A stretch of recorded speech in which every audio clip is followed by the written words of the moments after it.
Okay, as I mentioned, when you're shooting with a camera like a Sony a7, the lenses are quite good, but there's absolutely no markings on them like a conventional cinema lens. Now this one goes from 18 to 105, but if you're in between that range and you don't write down what appears on your monitor, then you really don't know where you are. So there is a solution to this, and that is to use a fixed lens like this one. Now this lens is an old-fashioned lens, and you can see that it has a fixed f-stop there, and you also know exactly where you're focused. And it's fixed because it only has one focal length. This one happens to be a 55 millimeter lens, and it still works really well, and all you need is to have a spacer for it. And that's what this is. Now in a conventional, this was from an old style film camera, and what this represents is essentially the distance that the film was on an old camera body. So since the sensor in this camera is so much closer, you need to space this out so that this lens will focus on this full frame sensor. So let's remove this. You can see the full frame sensor there. And then we'll pop this on.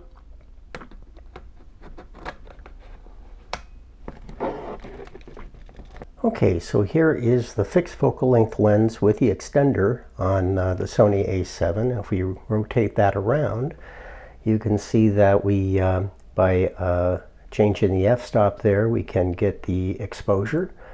It won't be automatic, it's all manual, but once we set the exposure, it's set. And then you manually adjust the focus until it's just right. And in some cases, you can see we are even getting the little red focus verification there. And this is a really excellent way to keep consistency in your virtual production. I use this technique a lot for stop motion, because once you have a fixed focal length manual lens there, then the exposures will be exactly the same from frame to frame to frame, which is very important in that technique. In this case, now you know that when you shoot with a 50 millimeter lens, it's right there on the barrel.